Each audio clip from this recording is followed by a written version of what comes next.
Queremos agradecer, damos la bienvenida al doctor Luis Villegas Ortega de la Universidad Nacional Mayor de San Marcos. Muchas gracias, querido amigo. Nos conocemos del colegio. Para mí es un gusto estar en Tarmatambo, estar en su colegio, estar con ustedes. Cuando uno tiene este tipo de ponencias, realmente va viendo la calidad de público que uno tiene. Quería decirles que ustedes son el mejor público que voy a tener durante estos años que he hecho comercios. Es importante para mí que ustedes conozcan sobre su pasado, ¿no? A veces nosotros en la academia estudiamos, leemos, investigamos y todo, pero el conocimiento que uno pueda tener no se debe guardar, ¿no? El conocimiento que uno genera debe compartirse, ¿no? Y ese es el objetivo de mi presencia aquí, que ustedes conozcan un poco. Pero ustedes saben que conocer lo pueden ver un video, pueden revisar ahora en internet rápidamente, van a revisar quizás esta grabación y van a saber nombres, van a saber fechas, van a saber personajes, ¿no? Momentos importantes de la historia. Pero lo más importante en este proceso es comprender. Por eso que el título que he colocado a esta ponencia se llama Comprender. Yo no quiero que en este momento ustedes conozcan todo el tema proceso histórico de Tarmatambo, pero sí comprendan por qué es importante conocer el lugar donde nosotros vivimos, ¿sí? Nosotros ahorita estamos ubicados en un lugar que se llama Tarmatambo, ¿correcto? Y siempre nuestros padres, ustedes mismos seguramente, han recorrido decenas de veces, cientos de veces, las ruinas, que nosotros llamamos así, las ruinas de Tarmatambo. Y las hemos mirado, nos hemos asombrado, las hemos visto seguramente con respeto, hemos añorado y hemos querido saber qué pasó acá, qué es esto, ¿no? Entonces yo trato de traerles un poco de información para que cuando ustedes, hoy todos nos retiramos de esta sala, sepan algo más de Tarmatambo, ¿sí? Desde el punto de vista académico, desde el punto de vista, científico.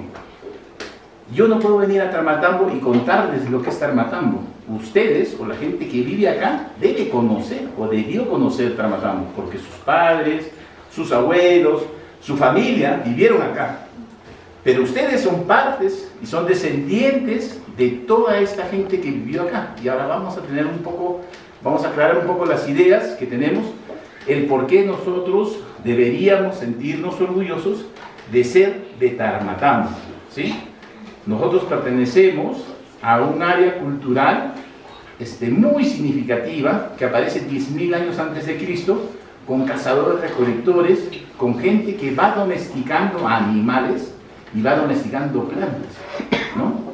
La domesticación de plantas se va a desarrollar en diversos valles de los Andes, de Sudamérica, del Perú, y en Tarmatambo seguramente también, ¿no? Es por eso que en Tarmatambo nos sentimos orgullosos, por ejemplo, de nuestro maíz. Ese maíz, que era una planta silvestre, nuestros antepasados lograron domesticarla y hacer el maíz que nosotros conocemos, que nosotros sembramos, que nosotros comemos, que tiene una forma diferente, que tiene nutrientes diferentes. Igual la papa, ¿no? La papa era silvestre y nuestros antepasados, lograron ver las variedades, lograron seleccionar esto, y por eso que comemos en nuestras dietas principales siempre van a ser la papa y el maíz. Por eso que en todos estos momentos históricos se construyeron estas terrazas agrícolas para cultivar los productos que consumíamos, ¿no? Ahora nosotros que vamos a la tienda y compramos la comida, ¿cierto? Antes la gente no. Si tenía que comer, tenía que producir. Y para esa producción, ¿qué tenías que tener? Tus espacios adecuados para la siembra. Pero ¿cómo sale la siembra? Con el conocimiento, con la experimentación. Esto sirve, esto no sirve, selecciono mis mejores semillas, sirve, va sirviendo mejor, va sirviendo agua, ¿no? Canalizo las aguas, porque estas aguas no llegan a las chacras sencillamente, llegan por canales, ¿no? Y creas un sistema de canales que desde los canales que son, digamos, básicos, madres que le llaman, van creando una raíz de canales muy complejos. Y eso tú lo ves acá, sales 5 minutos, te das cuenta. Y cuando tú dices, ¿quién construyó estas terrazas? La respuesta es nosotros, nuestros antepasados. ¿Quién hizo estos caminos? Antes de la construcción de la carretera, este camino era un camino principal, que era el camino Inca, ¿no? Antes de ser camino Inca, era un camino Tarama, ¿no?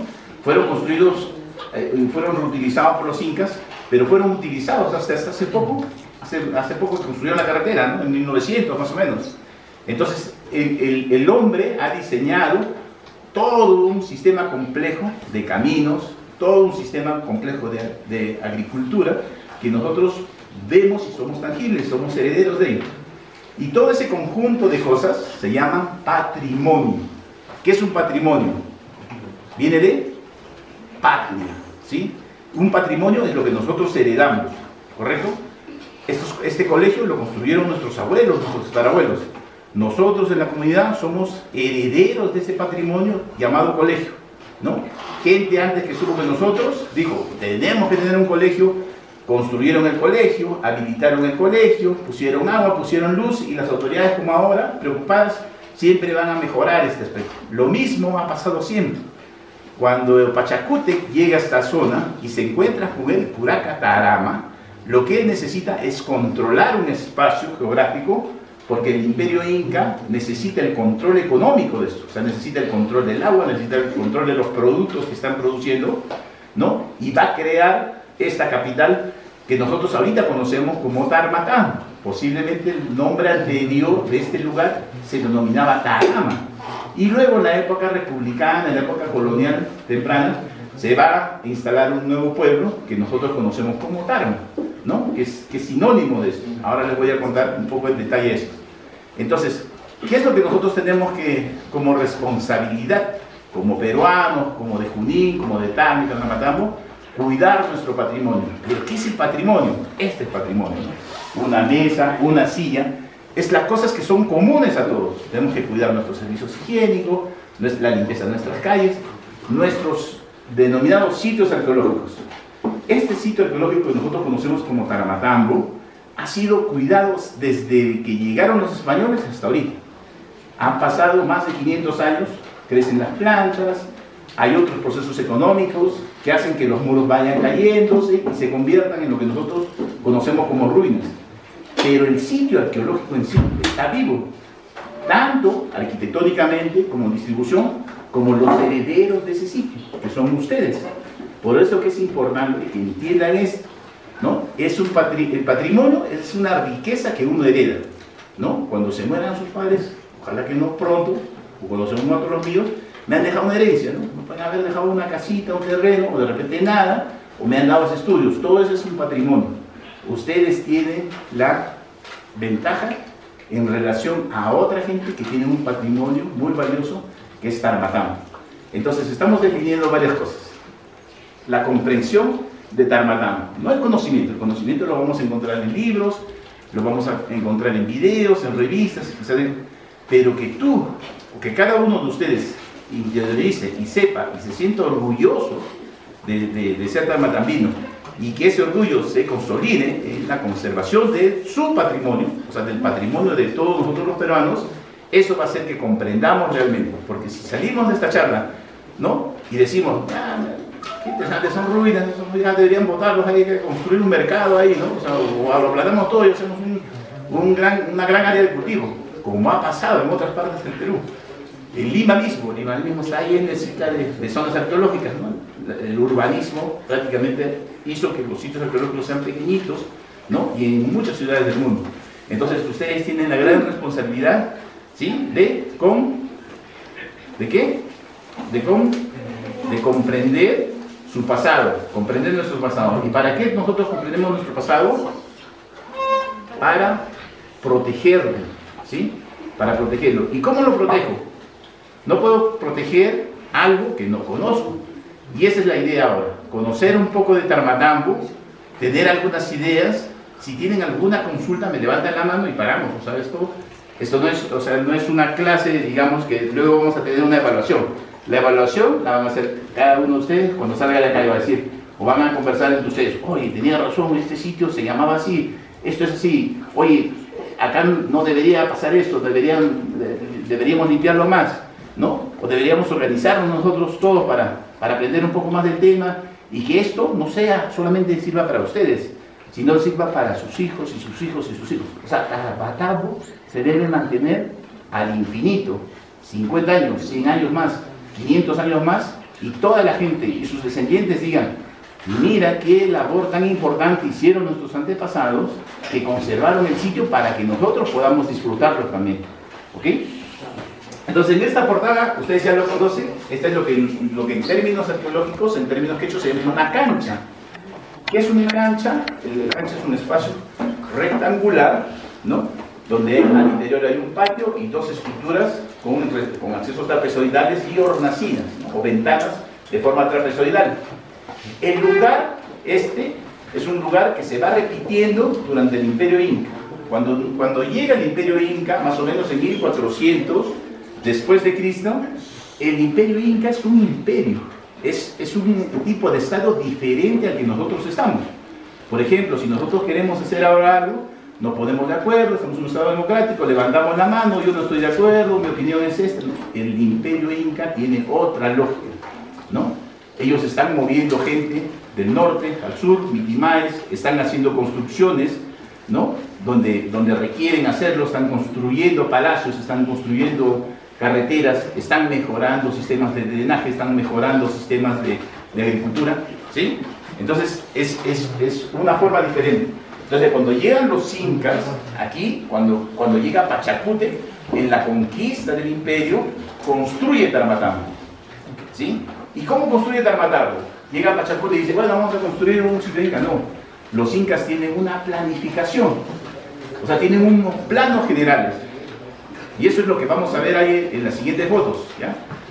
Es un plano principal. ¿Qué dicen los incas? Vamos a construir una plaza rectangular grande, como las plazas del Cusco, como las plazas de los sitios históricos, coloniales, y alrededor de la plaza vamos a colocar los centros administrativos de poder. Esta va a ser la casa del Curaca, esta va a ser la casa del Sol, acá van a estar nuestras empresas, nuestras industrias, ¿no? Que son los sitios donde van a elaborar los orfebres, los metales, ¿no?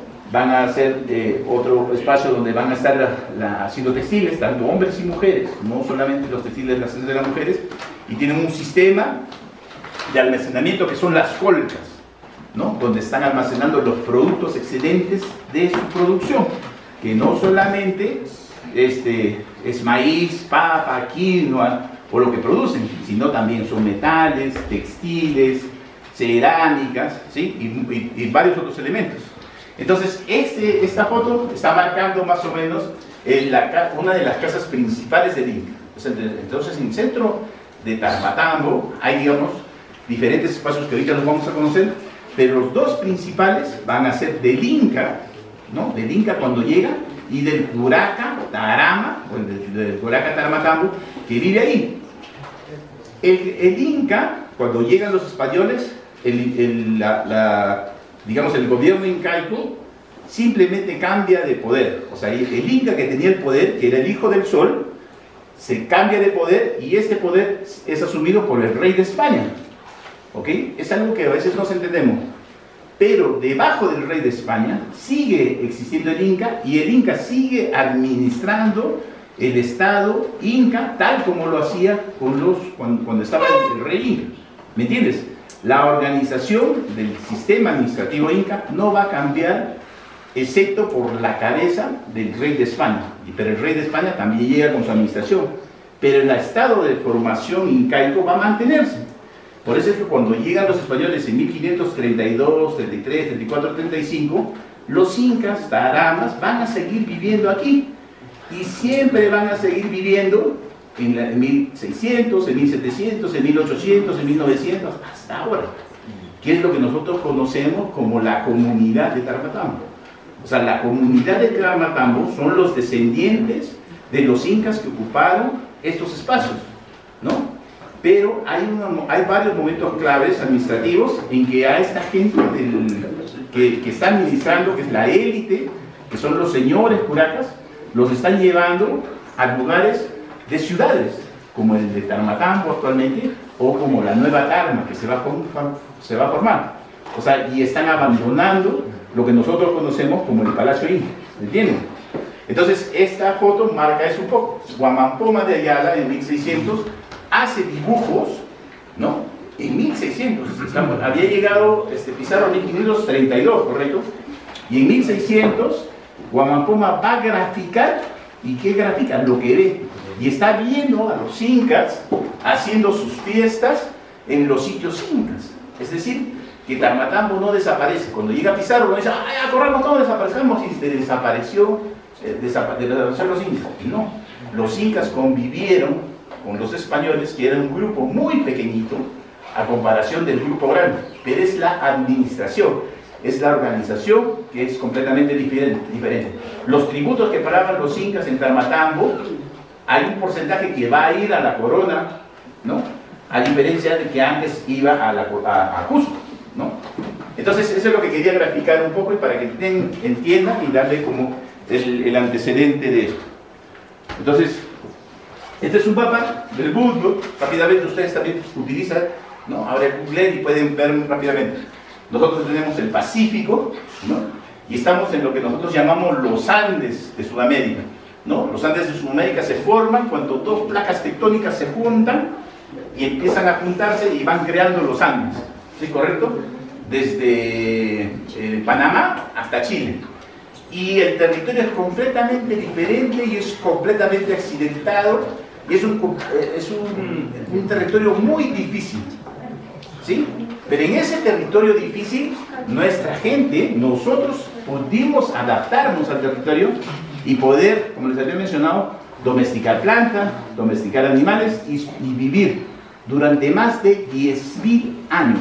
O sea, en 10.000 años fuimos independientes, o sea, 10.000 años antes de Cristo, hasta 1532, éramos una cultura independiente. Luego nos fusionamos, ¿no? Porque ese es el término, ¿no? Con la cultura española y somos el producto de estos 10.000 años, más estos 200 años coloniales y ahora lo que nosotros conocemos en Perú. Pero en el caso de Tarmatambo, que nosotros estamos en este punto, Tarmatambo se va a crear, ¿no? Como un lugar independiente cuando llega Pachacútec. Pachacútec tiene un conflicto con los charcas que vivían en esta región del sur.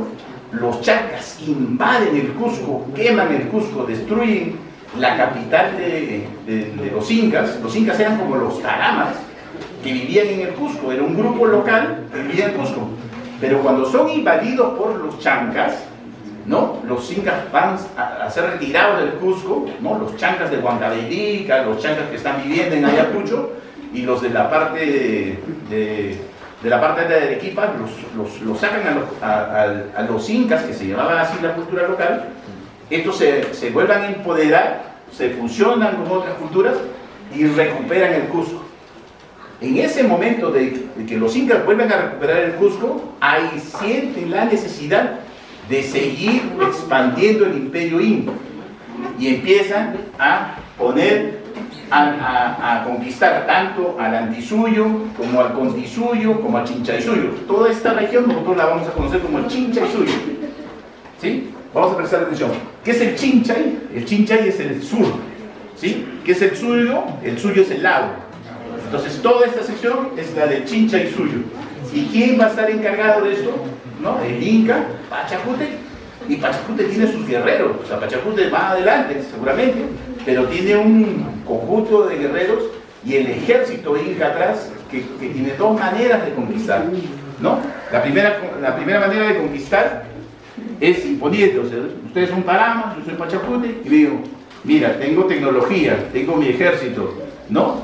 Necesitamos seguir expandiéndonos. ¿Están de acuerdo, sí o no? Sí, ok. Entonces todos los hijos de los curacas van a ser incas. Me los llevo a una escuela inca en el Cusco, los preparo y los retorno como taramas incas. Esa es una estrategia. La otra estrategia, no estamos de acuerdo, nosotros somos independientes y los incas van y los eliminan, ¿no? Entonces cuando llega Pachacútec a esta región, y está en los documentos históricos, los documentos coloniales, ¿no? La gente de Tarma accede, hay enfrentamientos iniciales, pero accede a ser parte del imperio. Pero quienes no accedían eran nuestros vecinos, ¿no? De Pumpu, toda la zona de Junín, toda la gente de Chichaycocha. Y este es un paso natural para seguir viendo hacia Huánuco. Y ahí es donde hay conflictos, ¿no? más conflictos bélicos, ¿no? Que duran muchos años, ¿no? Que ya no está solamente Pachacute, sino va a llegar su hijo, que es Huayna Capa. Entonces esos nombres hay que recordarlos. Pachacute, Huayna Capa. ¿Qué sigue de Huayna Capa? Huáscar y Atahualpa. Huáscar y Atahualpa eran hijos de Huayna Capa y su abuelo era Pachacute, ¿no? Entonces, por ejemplo, si ustedes fueran Huáscar y Atahualpa, ¿no? Su papá fuera Huayna Capa y su abuelo fuera Pachacute. O sea, es más o menos un transcurso de 50 años, 60 años, en el que esta historia inca se está desarrollando en Tarmatamba. Si ustedes fueran Huáscar y Atahualpa, su abuelo es el que ha construido Tarmatamba, ¿no? Ese es más o menos para que tengan una idea de ese sistema. Pero los incas están construyendo centros administrativos grandes, ¿sí? Prestamos atención, segundos Cuscos le llaman. Entonces, hay un segundo Cusco en Vilcashuamán, ¿sí? Hay un segundo Cusco en Pumpu, en la laguna de Chichaycocha, ¿sí? Y hay otro tercer Cusco en Conocopampa, y luego Cajamarca y Quito, ¿sí? ¿Qué es lo que dije? ¿Cuántos Cuscos habían entonces? ¿Repita? Quito, Cajamarca, el de Chichaycocha se llama Pumpu, nos estamos saltando Huánuco, entonces tenemos Vilcashuamán, ¿correcto? Es muy posible que otro segundo Cusco haya sido Sausa, pero Sausa ha sido completamente perdida. ¿Por qué? Porque los asentamientos se han colocado sobre los sitios arqueológicos. Esos son los segundos Cuscos. Después de esos segundos Cuscos, se van diseñando los incas en este eje de la cordillera, porque también hay otros sitios complejos en la costa, ¿no? Van a desarrollar centros administrativos, ¿no? Un centro administrativo que construye va a ser el de Tarmatamba. O sea, Pachacute va a construir estos centros administrativos, estos otros Cuscos y estos centros administrativos. Entonces, ¿qué es un centro administrativo? ¿Sí? Un centro administrativo es un lugar donde donde se administra. ¿Cómo administras tú algo? Con poder religioso, con poder económico, con poder político, ¿no? Entonces, eso era lo que era Tarmatamba. Era un centro donde administraban la religión, donde hacían las fiestas, ¿no? Donde llegaban las malquis, que eran los antiguos, las antiguas, que nosotros llamamos momias, ¿no? De los antiguos taramas, ¿no? Y eran adorados, eran servidos, eran vestidos, eran limpiados, eran ofrendados, ¿no? Administraban religiosamente la fiesta del sol, la fiesta del solsticio, la fiesta del equinoccio, ¿no? Administraban con eso cuando se siembra, cuando se cosecha, cuando se cultiva. Tenían todo un calendario de festividades. Todas esas festividades era el punto de reunión Tarmatamba, ¿no? La administración política, si bien es cierto, como les he dicho, la administración política va a estar en Pumpu, porque Pumpu va a construir un sitio arqueológico inmenso, ¿no? Cuando tú vas a Pumpu, vayan a Pumpu, ven, y es una pampa en la puna, y es una ruina gigante, 100 veces más grande que Tarmatamba, ¿no? Su plaza es una plaza gigante, ¿no? El Ushnu es un altar de piedras inmenso, ¿no? Y así eran los sitios arqueológicos, como Conocopampa. Ahorita lo vamos a ver. Tarmatamba es más pequeño, porque va a intentar administrar este espacio geográfico, ¿ok? Entonces, sitios incas, ¿sí? Cusco, Vilcabamba, ¿no? Vilcashuamán, perdón, que queda en Ayacucho, Sausa, Pumpu, Conocopampa, Cajamarca, Cuenca y Quico. Esos son los otros Cuscos. Y hay infinidad de sitios arqueológicos administrativos, y hay, aparte de estos sitios más pequeños como Tarmatamba, los centros administrativos, que son los Chasquihuasi o los Tambos. O sea, al final su red administrativa va a ser muy compleja, ¿no? Así tanto como es la nuestra en el Perú actual. ¿Ok? Vamos a avanzar porque si no corremos. Entonces, cuando se estudia Tarmatamba, uno está investigando. Hay dos grandes grupos de investigación. El primer gran grupo son los historiadores. ¿correcto? ¿Qué hacen los historiadores? Los historiadores buscan documentos antiguos para rastrear información, buscar datos, y van interpretando. Pero no solamente documentos que aparecen como libros, también pueden ser documentos judiciales. El conflicto que hubo o se documentó entre los de Tarmatambo, la parte alta y parte baja. Y van nombrando sus apellidos, van nombrando sus territorios, fechas y todo, y el historiador va recuperando esa información e interpretándola, ¿correcto? El otro aspecto son los arqueólogos, que como en mi caso, ¿qué tenemos que hacer? La arqueología, escuchen esto, la arqueología es una ciencia social que estudia el pasado en base a las evidencias materiales, a la arquitectura, a la cerámica, a los restos óseos, ¿no? Entonces son como que dos ambientes que van a dar a un solo conocimiento, que es el que nosotros estamos mostrando ahora. Entonces, ¿qué estudian los historiadores? Van a estudiar un grupo de cronistas. ¿Y los cronistas qué eran? Los cronistas eran los que documentaban, ¿sí? Sí, los cronistas eran los que documentaban lo que estaba sucediendo en ese momento. Documentaban los viajes, documentaban los sitios a los que llegaban, documentaban sobre el paisaje, sobre las costumbres de la gente, sobre su alimentación, ¿sí? Sobre lo que está pasando. Si ahorita viene un cronista, documentaría lo que ustedes están haciendo, ¿no? Como acá mi compañero. Lo que él está haciendo una documentación, en este caso fílmica. La gente antes no tenía estas cosas, no tenía fotografías, tenían que hacer dibujos, tenían que hacer diagramas y escribir lo que veían, ¿no? Entonces tenemos una serie de documentos muy importantes donde hablan de Tarmatán, ¿correcto? Y es otra vez para que lo aprendan. ¿Qué tenemos? A Juan de Betanzos, tenemos a Pedro César de León, a Vázquez Espinosa, a Márquez Jiménez de la Espada, a Guamampoma de Ayala, que en diferentes años van a estar documentando. Tarmatambo es un sitio importante. Toda la gente que quiera pasar, como han visto ustedes, ¿no? Del Cusco hacia Quito, va a tener que pasar por Tarmatambo. O sea, por acá han caminado los incas, han caminado los españoles, los conquistadores, han caminado los viajeros. O sea, esta era la ruta de tránsito normal. Y muchos de ellos, ¿sí, correcto? Van a documentar, van a escribir, van a hablar, van a graficar, van a diseñar una idea sobre el pueblo. Y eso es lo que vamos a ver, ¿no? Empiezan a decir, existe un pueblo llamado Tarma, que está en una ladera de la sierra, ¿no? Ya van ubicando. No están hablando de Tarma, la ciudad, están hablando de esta Tarma, de este Tarmatambo, de esta ubicación, ¿no? Por ejemplo, cuando Pizarro captura ¿a quién captura Pizarro? Cuando Pizarro captura a Atahualpa en 1532, Atahualpa, ¿qué dice? No, voy a darte una recompensa si me liberas. Entonces, lo primero que hacen es bajar estos sitios administrativos incas para conseguir lo que querían los españoles, que era una recompensa en oro. A ellos no les interesaba recoger maíz, no les interesaba recoger papa, claro que tenían que comer, pero les interesaba el oro, ¿no? Y cuando llegan acá empiezan a describir, ¿no? Cuando llegan acá empiezan a describir la presencia de este grupo Tarama, cómo se vestían. Los Taramas se vestían con una vincha roja, que era característica de este grupo Tarama. Entonces, esta es información que nos va a permitir, digamos, saber primero que este pueblo, al menos en los documentos, fehacientemente existía y se llamaba Tarama, ¿correcto?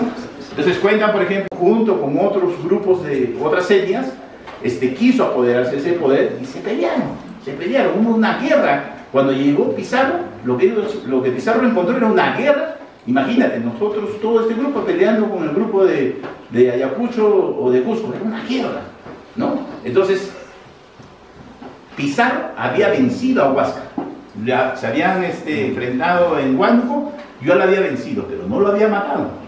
Lo tenía encerrado en un cárcel. Cuando Pizarro captura a Atahualpa, lo que debió haber hecho Atahualpa es soltar a su hermano. Si soltaba a su hermano, el ejército de Huáscar venía y esa historia se acababa ahí, pero no se acabó ahí, ¿no?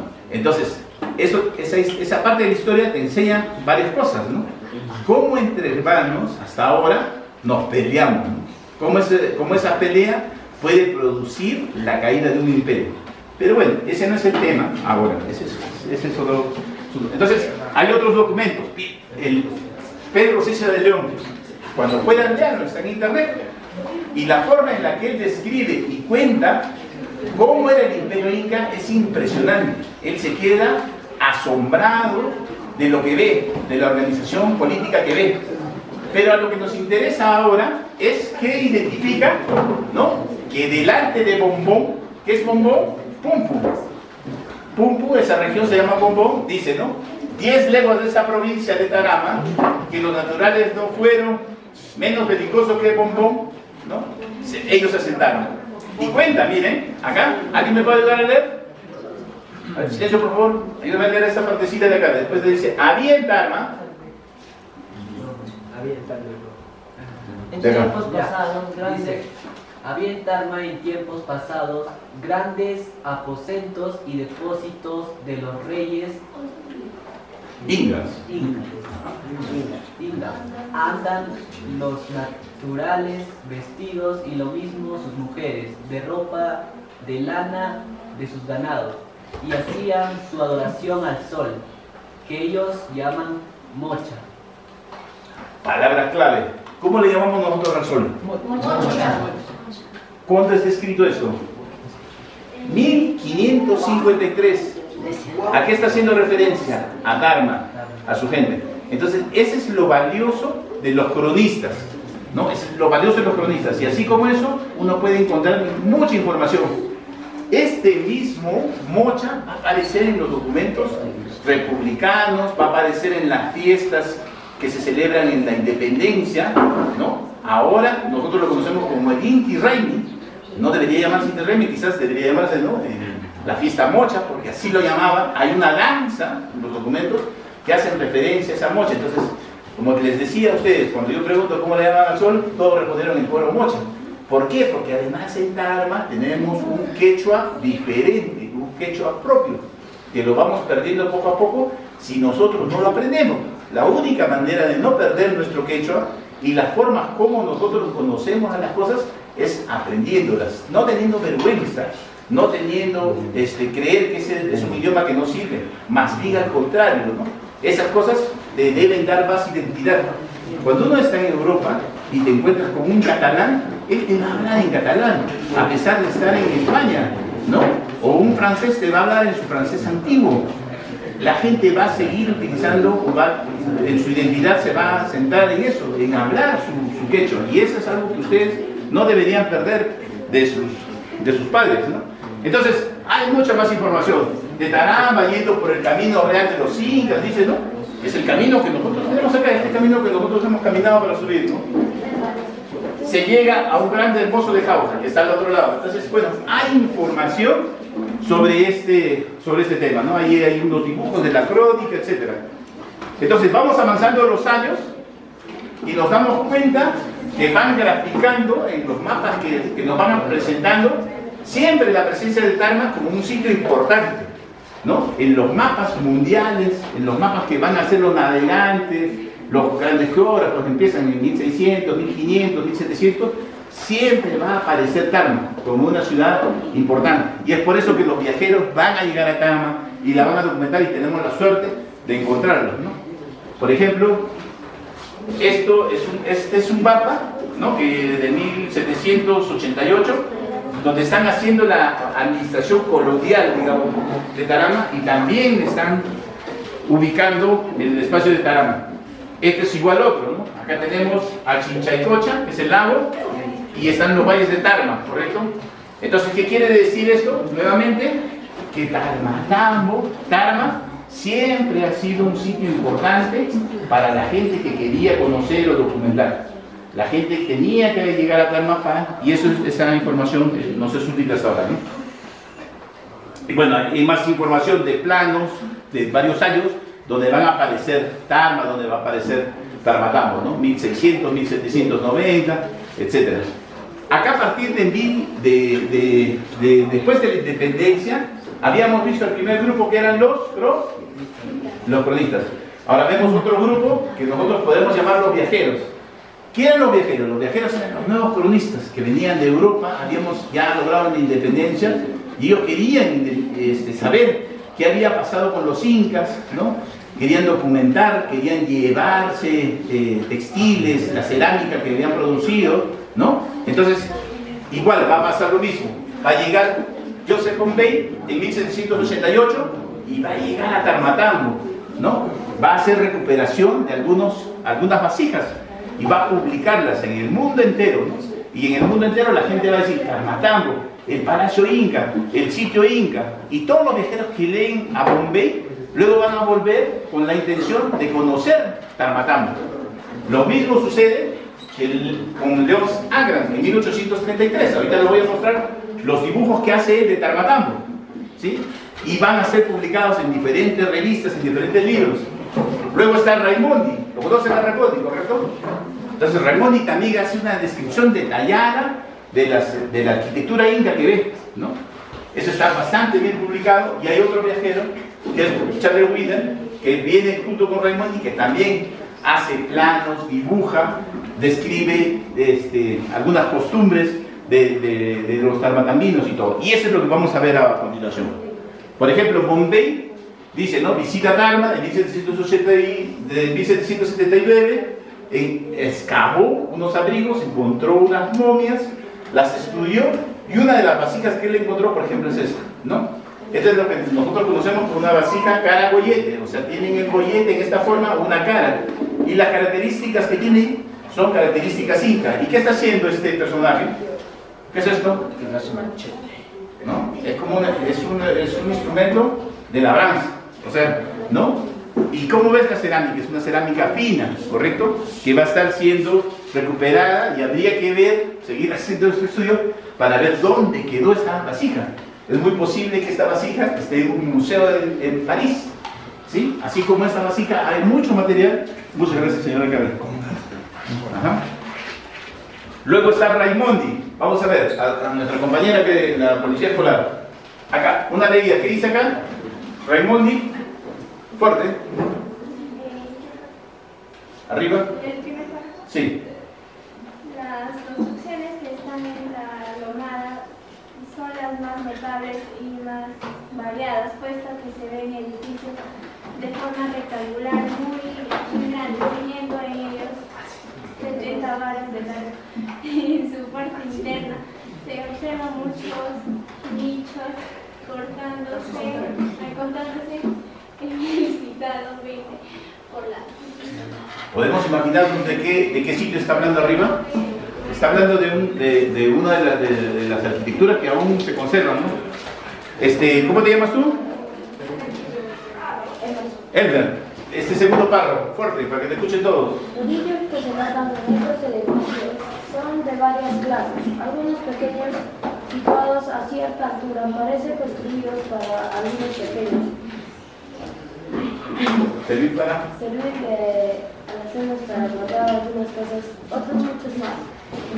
Se extienden al cielo en forma de garitas, no se sabe el uso que pueden haber tenido. Se ven otros al exterior y a bastante elevación sobre el nivel del suelo, que parece sirve de adorno a las construcciones. Aquí estamos leyendo ahí, llegan y describen, ¿correcto? Entonces describen arquitectura que posiblemente en ese momento está mejor conservada, pero nosotros con estas descripciones podemos ir a campo y podemos pararnos quizás en algún lado de estos y decir, él está mirando esto y está describiendo esto, ¿correcto? Y aparte con los dibujos. Por último, a ver, ¿cómo tenemos tú? Said, dale el último párrafo, fuerte. Los indios del lugar dicen que estos nichos contenían espejos formados de sulfuro de fierro o viruta, que comúnmente llaman piedra o espejo del Inca. Pero no se puede creer a los habitantes del lugar porque inventan las largas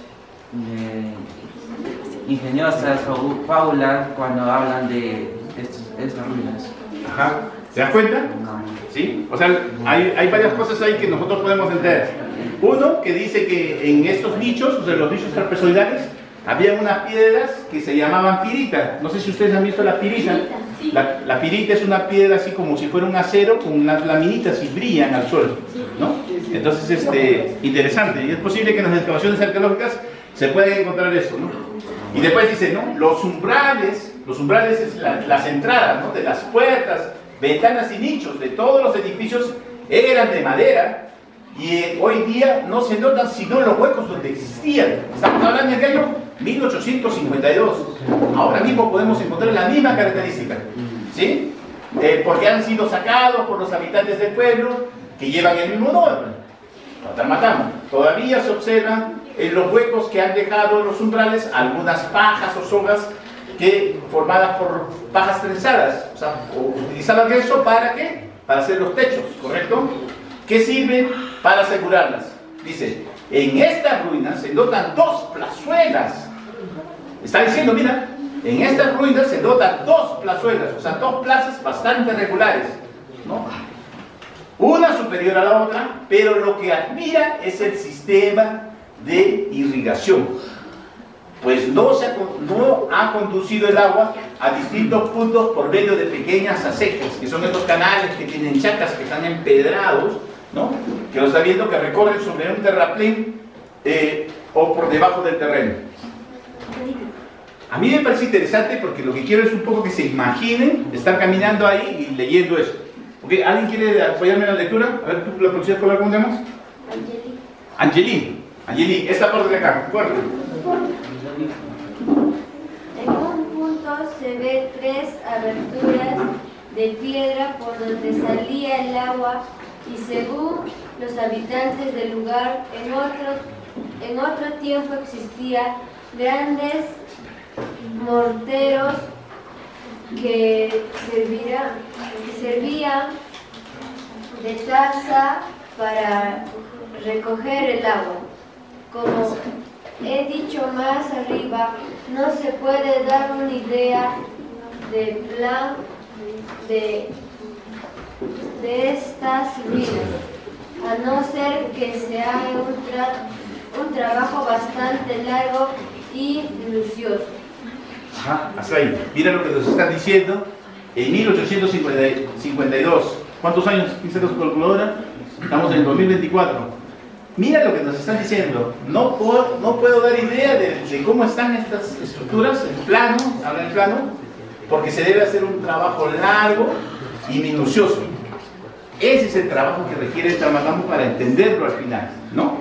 Entonces, hay mucha información, como digo, hay muchos documentos que nosotros llamamos saberes. Estos saberes los podemos leer, los podemos releer, pero lo que yo quiero ahorita no es que vean el tamaño de las casas y las hornacinas, sino que comprendan la importancia en general del sitio, ¿no? Y ahí hay bastante texto que podríamos ir a buscar cada uno de ellos, ¿no? O sea, por ejemplo, acá cuando nos dice, ¿no? En un punto se ven 3 aberturas de piedra donde salía el agua. Está hablando de los baños incas. Los baños incas son estructuras rectangulares, ¿no? De piedra labrada, donde llega el canal de agua y los incas se están bañando. Eso está perdido, o sea, está enterrado. En algún momento debe haber habido, como hay algunos casos que son huaicos grandes, y los ha cubierto. No sabemos dónde están. No, sería interesante encontrarlos, ¿correcto? Ahora, seguimos con otro grupo. Hemos visto a quiénes, Crow, luego a los ahora estamos en los exploradores. Ya son investigadores, o sea, van con trabajos específicos y van a documentar planos, información. Tenemos, por ejemplo, a Robert Wetz, que llega en 1936 con cámaras fotográficas, de video, y mucha de esa información está en internet. Tú vas a buscar, están en las bibliotecas, se están digitalizando en los últimos años, post pandemia, puedes encontrar toda la información que tengo ahí, o son de libros físicos o de virtuales. Ahorita vamos a ver. Y por ejemplo, Henry Renche, que también hace, ¿dónde está Henry Renche? Paraba en una de las ventanas de una colga, ¿no? Entonces, ahora un poco lo que me decía, ¿no? ¿Qué hace la universidad? ¿No? ¿Qué hace la universidad? La universidad es lo que forma, son profesionales. ¿Y para qué forma profesionales la universidad? Para ejercer. Para ejercer. Pero la función principal de todos los profesionales es servir al pueblo, ¿no? El abogado sirve al pueblo, el doctor sirve al pueblo, el profesor sirve al pueblo, el arqueólogo sirve al pueblo. Cuando ustedes, ¿ya? ¿Vamos? Cuando ustedes vayan a estudiar o escojan una carrera, ¿sí? Sea de enfermería o sea de profesor, sea de medicina, El objetivo principal, porque el Estado te está formando, así como ahorita que invierte en todos nosotros en estos espacios y paga a los profesores, es para que tú luego puedas servir al pueblo y el pueblo pueda mejorar. Nuestro pueblo, nuestra familia, nuestros vecinos, ¿no? Entonces, cuando se crea la universidad, por ejemplo, en San Marcos, en 1552, ¿no? Casi cuando 30 años después de que llega Pizarro, su objetivo es eso, que necesitaba un espacio de profesionales que podían servir como médicos, que podían servir como teólogos, ¿no? O como filósofos para entender el proceso, ¿no? Y eso es lo que van a documentar. Y en la universidad, pues hay una serie de profesionales en las que ahorita estoy destacando los que están estudiando Tarmatambo. Max Zule, ¿no? Que es uno de los arqueólogos más reconocidos, va a llegar a Tarma, va a hacer sus registros, va a hacer sus interpretaciones. No los he colocado ahí, solamente los he hecho leer, por ejemplo, aquí, a Ray. Lo que leyeron ustedes ahorita, lo último, fue de Raimondi, ¿no? Pero también hay información de Max Zule, está Craig Morris, que también ha hecho excavaciones, documentos, está John Murra, ¿no? Son historiadores, antropólogos que han trabajado, han estudiado, tienen sus hipótesis, sus ideas. El doctor Ramiro Matos Mendieta, ojo ahí, que es el único arqueólogo que ha excavado Tarmatambo. El doctor Ramiro Matos Mendieta es un arqueólogo de la Universidad de San Marcos que el año 96 hizo las únicas excavaciones arqueológicas científicas en Tarmatambo, que excavó esto que nosotros conocemos como la Casa de las Tejedoras, y la de Nahuasi. Ahora lo vamos a ver. Después está la historiadora Carmen Arellano, que también es nuestra paisana, ¿no? Ella es armenia, y ha hecho una tesis sobre los taramas. Entonces, y tiene publicaciones, y ojalá que puedan escucharla o conocerla, ¿no? En internet hay entrevistas, busquen ustedes Carmen Arellano Tarma, y van a aparecer las entrevistas, y seguramente van a también poder entender tanto como yo. Y hay un grupo de otros arqueólogos que está dirigido por el doctor Jeffrey Parson, que ha fallecido hace un par de años, ¿no? Que también investigó esta zona y tiene un registro arqueológico. Luego el doctor Valdemar Espinosa Soriano, que hace documentos y información histórica. Luego está Charles Husky, que también trabaja con el doctor Ramiro Matos Mendieta. Y bueno, el Joel Mendoza, que es un arqueólogo que trabaja en la DDC, que gracias a Joel se hizo las delimitaciones iniciales de Tarmatambo. Ya Tarmatambo está delimitado, está declarado como Patrimonio Cultural de la Nación, tiene una resolución que es como el DNI. Nosotros tenemos un DNI y están nuestros datos. Tarmatambo también ya tiene su DNI gracias a los trabajos últimos del Ministerio de Cultura. Ya han trabajado además, ¿no? Antropólogos, etnólogos, lingüistas, o sea, un montón de profesionales que nos dan a entender o nos pueden hacer entender qué es Tarma. A ver, seguimos. Entonces, también tenemos, así como tenemos la academia, por así decirlo, maestros locales, que nosotros llamamos amautas, tarmeños, ¿no? Gente que trabaja, que vive en la zona y le interesa mucho la historia y empieza a recopilar información, empieza a escribir sobre ellos, ¿no? Entonces tenemos a Federico Phillips, a Rafael Cárdenas Santamaría, ¿no? Son personajes de Tarma, que tienen libros sobre Tarma, que hablan sobre la historia de Tarma, sobre sus tradiciones, sobre sus costumbres, ¿no? Sobre sus leyendas, ¿no? Y nos van haciendo entender el amor a ellos, ¿no? El profesor Juan Lojalania, ahora último, el Moisés Takuri, que falleció, que también era un amante, ¿no? De la arqueología, de la historia, le interesaba, y ahora pues las autoridades que están poniendo acá debe aparecer ya la foto de nuestro señor alcalde, ¿no? Porque se nota el interés que tiene en relación a nuestro patrimonio, ¿no? Y así se generan uno estos espacios para pasar a la historia, ¿no? Entonces vamos a ir rápidamente. Hasta acá hemos revisado, ¿qué hemos revisado? Hemos revisado los antecedentes, hemos visto que hay mucha información de Tarmatambo. A veces cuando a uno le preguntan, vamos a hacer una tarea, ¿qué dice? No hay nada, dice, ¿no? No hay nada. ¿Pero qué dice? No, sí, no hay nada, nadie sabe nada. ¿Por qué? Porque no investiga, ¿no? Entonces ahora saben que hay un montón de lugares donde ustedes, o nombres donde ustedes pueden entrar e investigar, ¿no? Y cada uno va a tener una posición, digamos, ¿no? De eso se trata, ustedes como estudiantes, que ustedes mismos sientan la necesidad del conocimiento e investiguen, ¿no? Y no crean todo lo que se aprende normalmente, ¿no? Lo que se aprende es una cosa sencilla en el colegio. Ustedes tienen que motivarse y estudiar, leer. En vez de estar viendo TikToks ahí, ¿no? Tratar de buscar un poco sobre el pasado que ya saben cuál es. Entonces tenemos Tarmatambo. Miren la configuración del paisaje de Tarmatambo. ¿Sí? ¿Prestamos atención aquí? ¿Sí? Ya vamos a terminar. ¿Okay? Entonces, ¿cuál es este paisaje? ¿Cómo nosotros conocemos esta región?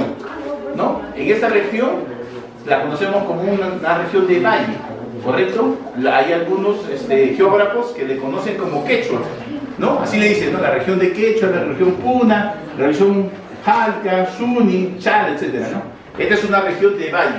¿A cuántos metros más o menos estamos? 3.300. A 3.000, 3.300, un poquito más, 4.000. ¿Cuál es la característica que ustedes ven en esta región? Ollar.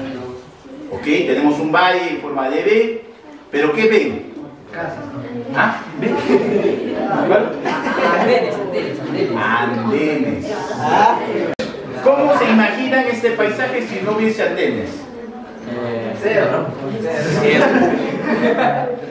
¿Quién cree que modificó todos estos andenes?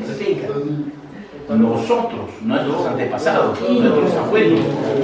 O sea, cuando llegaron nuestros antepasados, hace 10.000 años, 8.000, 9.000, 7.000, 100, 200, y los incas en 1.500, ya los incas agarran ya, llegan nuestros antepasados, encuentran estos, ¿no? Así estos cerros, sin las terrazas, y empiezan a construir. ¿Se imaginan la construcción de todo esto? ¿Sí? Pero para construir eso necesitan, primero, el agua, la canalización. Antes de eso, ¿qué necesitan? ¿Para qué voy a hacer las terrazas si no sé qué voy a sembrar? ¿Cómo voy a sembrar? Necesito las semillas. Ya les dije, habían domesticado. Ellos van aprendiendo la domesticación de sus productos, porque ellos no van y compran, compran las semillas, ellos lo van produciendo.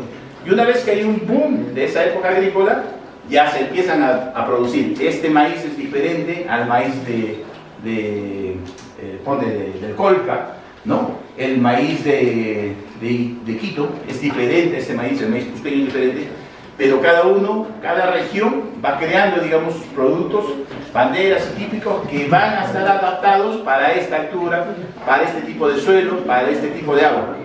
Pero lo que quiero mostrarles con esta figura es que todo este paisaje es un paisaje construido.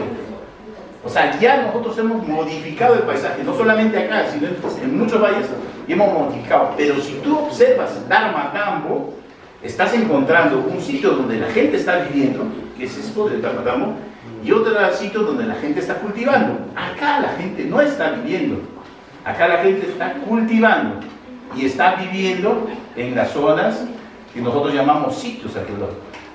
Ahora nuestra forma de vida es diferente.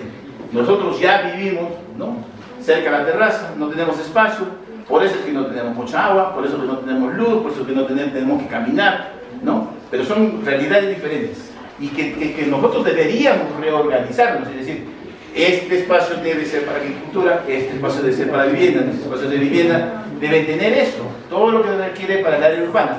Eso es lo que hicieron los incas. Cuando los incas se encontraron en esta área, ¿no?, pusieron sus áreas administrativas locales. Los incas no están viviendo en todos lados, no están viviendo en un sitio que nosotros conocemos como Tarmatambo, y es un paisaje cultural, es un paisaje construido, ¿sí?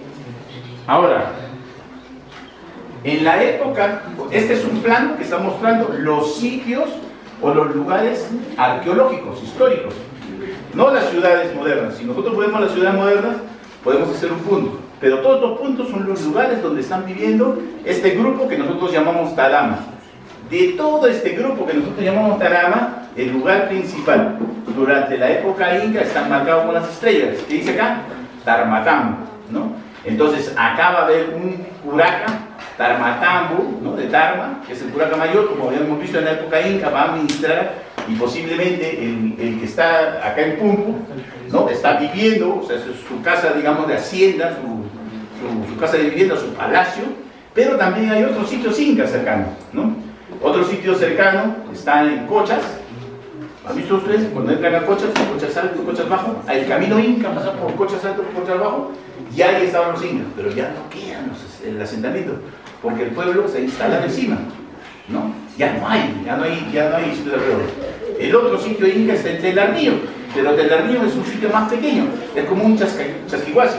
Si yo sigo este camino inca, voy a llegar, ¿no? Primero a Huasqui, luego a Bochas. En Huasqui no hay restos, debió haber un Chasquihuasi, pero ya no hay, desapareció. Se decía, no está en los documentos, no está físicamente, debió haber estado porque se necesita un punto para que la gente descanse. Luego está Telarnío, que aparece poquito. Luego de Telarnío está Chacamarca. Donde se hizo la batalla de Chacamarca hay un sitio arqueológico. En julio, los arqueólogos del Ministerio de Cultura encontraron unos baños incas. Están en las redes sociales, están en internet. O sea, los baños incas son estructuras rectangulares, como he dicho, de piedras labradas, ¿no? Llegan canales y se van distribuyendo el agua. Cuando ustedes han ido y intentaban buscar fotos, no hay unos sitios así como espacios rectangulares de piedra labrada.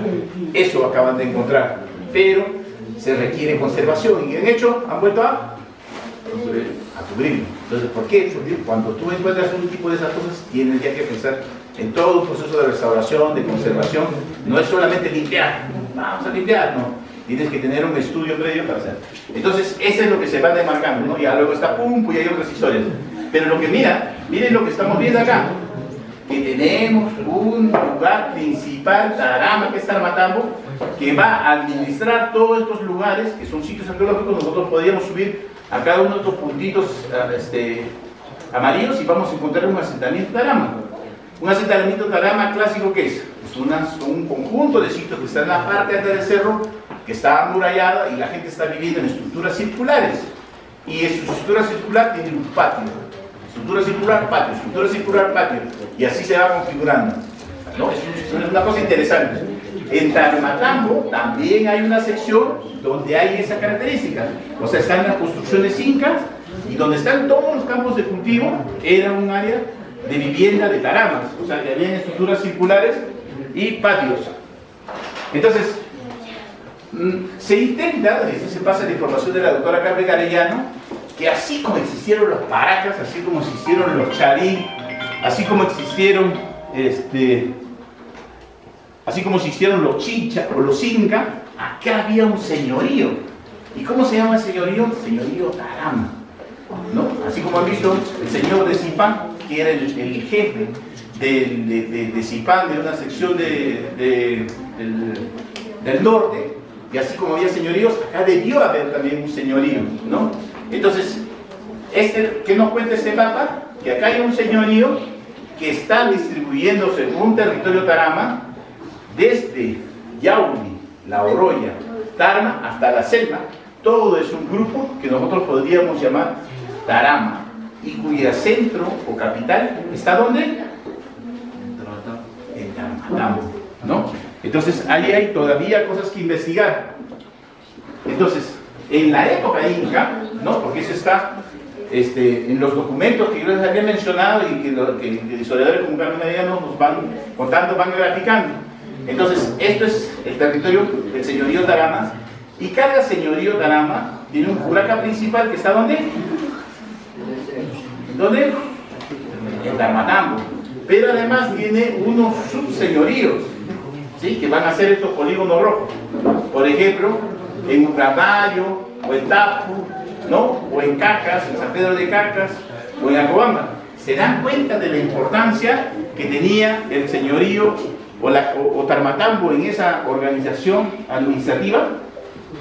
¿Sí? Y ahí están los documentos, o sea, nadie se está mintiendo, ¿correcto? Luego, estas son las propiedades del curaca de Tarma. O sea, cuando entra la doctora Carmen Gallegos, por ejemplo, hace sus estudios, los documentos empiezan a graficar nuevamente dónde vive el curaca principal de Tarma, en Tarmatambo, y cuáles son sus propiedades. El territorio, nuestro actual territorio, dice, mi propiedad es toda esta. No, antes las propiedades eran diferentes, ¿no? Como ven ustedes, tienen un sistema diferente, están salpicados. O sea, este curaca puede tener propiedades en Yauri, puede tener propiedades en Juní, puede tener propiedades en Jauja, ¿no? Es una organización diferente, ¿no? Los límites no se restringen como ahora por espacios geográficos. Este es Tarmatambo y allá es Tarma, no. las propiedades se ven de una manera diferente, pero otra vez resalta este espacio, ¿no? Entonces, habíamos visto entonces que tenemos una organización inca bastante compleja, ¿no? Que va a administrar estos otros sitios arqueológicos que son los puntos amarillos, que son la administración Tarama. Estamos hablando de la última época, ¿no? Entonces los incas, como les había dicho, tenían varios centros. Esto es Huánuco, ¿qué dice? ¿No? Entonces Huánucopampa tiene una plaza, tiene un altar y miren la cantidad de arquitectura que tiene. Igual Pumpu. ¿Dónde está Pumpu? ¿Dónde está? Pumpush. En el Chinchecoche, en Cerro del Pasco, actualmente Cerro del Pasco. Y miren el tamaño de la plaza y miren la distribución de los sitios. Son segundos Cuscos. ¿Se acuerdan? Acá estoy mostrando Huánucopampa y Chinchecocha, pero este es un sitio más pequeño, que este es Chacamarca, ¿no? Chacamarca debió también ser un sitio administrativo inca, pero también debía ser de la altura de Tarmatambo, pero ya ese es otro tema, ¿no? Ahí vamos a seguir estudiando. Vamos a avanzar. Entonces, acá vienen las cosas gráficas para que ustedes vayan viendo y vean. Jauja, Charles Wiener, ¿no? Va a dibujar el Ushno. Esto prácticamente ya no existe, ¿no? Las casas están alrededor, hay una iglesia como se ve ahí, y tú puedes entrar a visitar, solamente ves la iglesia y esta estructura, ¿no? Y están las colcas en Jauja. O sea, del sitio inca de Jauja poco queda. Tarmatambo. Este plano topográfico lo dibujan en 1876, ¿no? El viajero, habíamos visto, Wiener. Nosotros estamos ahorita acá. Acá está el colegio, este es el Capañán. Este es el área de donde vivían, digamos. Pero él le llama esto, ¿cómo le llama? Tarma, ¿no? Entonces, ahí hay que ver. ¿Y cómo le llama la parte donde están las ruinas? Ajá, pero le dice palacio, ¿no? El palacio inca. Entonces, palabras importantes, palabras claves, ¿no? En toda esa explanada, acá está tu cancha de fútbol, ¿no? Ahora todo está lleno, acá están las colcas, y eso es lo que él dibuja en 1876 con los recursos. Antes no tenían drones, no tenían GPS diferenciales, los dolitos y todo, ¿no? Está bien, es un plano bien preciso. ¿Qué les había dicho? Que el doctor Ramiro Matos Mediota fue el único que excavó acá en Tarmatambo. Entonces el doctor Ramiro hace un plano, ¿no? Ya con estación total en 1996, y encuentra la distribución de algunas estructuras. Miren acá. Miren acá. Esta es la cancha de fútbol, ¿no? Estas son las canchas que les digo, miren acá. Estas son las canchas las que están restauradas, ¿no? Acá tenemos otro conjunto de estructuras rectangulares.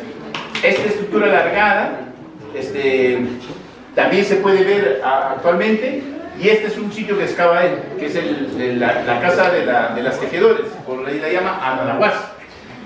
Observen el plano y comparen con Huánucopampa, con Puco, con los otros sitios, y miren lo que ha quedado.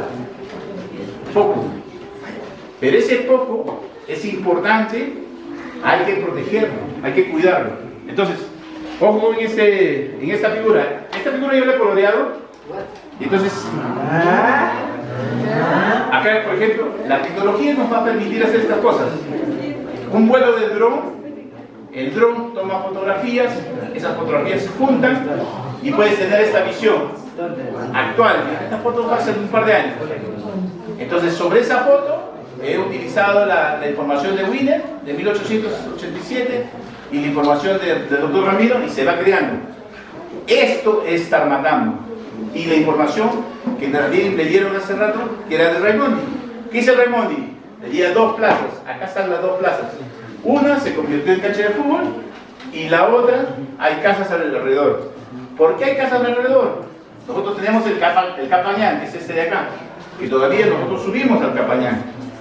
Pero de las plazas salen calles. Una calle que sale es esta calle de acá, que se dirige, ¿no?, hacia el este, y desde esta misma plaza la calle continúa acá. Entonces, cuando estas plazas han estado abandonadas en 1500, en 1600, en 1700, y estaba abandonada, la gente ha empezado a construir alrededor de la de la calle.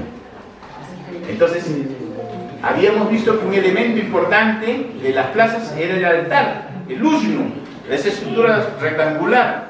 Esa estructura rectangular debía estar acá, pero ya no está. Debería estar quizás en bases debajo de una de las casas de nuestros vecinos. Pero esta digamos, es el área más afectada de Tarmatamo, esta plaza. La otra también, porque han metido máquina, han nivelado, han orientado el estadio para que para pelota. Ya fuimos. Y ahorita vamos a ver las estructuras que aparecen en las fotografías que ya están. Y los otros son los conjuntos de canchas, ¿no? Estos son los sitios donde los incas están viviendo, o los puracas principales y secundarios están viviendo, más la casa del puraca que está aquí, ¿no? Más las callancas. Ojo ahí, en esta palabra. Atención, ¿qué palabra dije? ¿Qué es una callanca? Una callanca, no sabes, ahora lo vas a saber. Una callanca es como un espacio de habitación. Antes, cuando la gente vivía, ¿han visto ustedes las malocas cuando van a la selva, han ido a la selva? Y han visto esas casas rectangulares grandes, largas. Cuando tú llegas a la selva, llegas ahí, es lo mismo. Son como grandes malocas, espacios donde la gente está durmiendo, ¿no? Antes, ahora nosotros tenemos un cuarto, tenemos una cama, tenemos un baño, no. La gente tiene una manera diferente de vivir.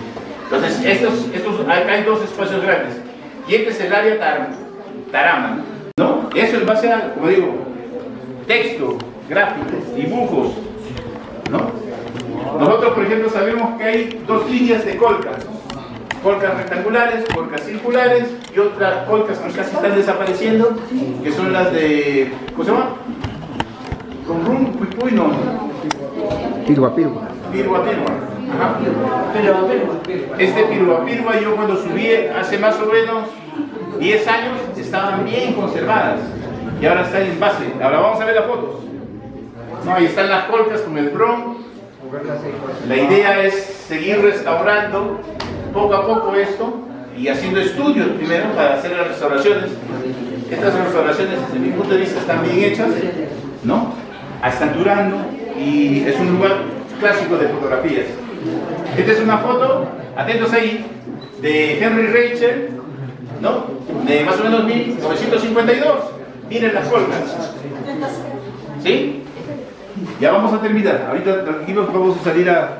Miren las fotografías, porque estas fotografías son raras. Estas no las van a encontrar así normal. Las colcas que están restauradas, los franceses que están registrando, ¿no? Y las colcas que están distribuidas. Actualmente todo esto está con... Hay un acceso empedrado, ¿cierto? Estamos viendo las colcas. Ajá. Se toma una foto en un detalle, las características que tenían las colcas. Esto se fue restaurando, se pusieron los techos, pero esa era digamos, una de las fotos originales, ¿no? Ahí está Henry Rachel, justo en la parada en la segunda colca rectangular. Esta es una foto igual, pero así es ahora, ¿no? Esta es una foto de Henry Rachel del 52. Esta es una foto del 76, justo cuando yo nací, que este es de Parsons. O sea, esto y esto es lo mismo, pero se dan cuenta de cómo va cambiando, digamos, el espectro, ¿no? Y ahora cómo está. ¿No? Entonces, hay todo un sistema de trabajo para hacer este tipo de reconstrucciones, de trabajos, pero siempre es importante documentarse bien antes para no alterar lo real, ¿no? Esto era... Lo real es que no lo conocemos, nadie nos dibujó. Entonces nosotros podemos imaginar en base a la información que hay que los techos tienen tal altura, son de palo, son de paja, etc. Y podemos hacer esa reconstrucción. Lo mismo pasa con las colcas circulares. Miren el tamaño que tenía para el 53. Y ahora vayan a ver ustedes el tamaño que tiene, prácticamente está en base, ¿no? Y ahí al frente está la cancha de fútbol, cuando todavía no era la cancha de fútbol, y las casas que todavía, como digo yo, algunas de ellas se van manteniendo.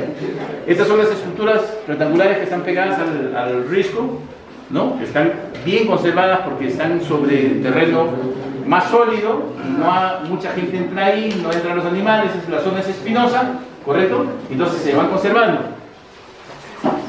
Luego tenemos las de Pirua, ¿no? Que se ven, ¿cómo se veían? Mira, se veían grandes, ¿no? Con sus accesos todavía.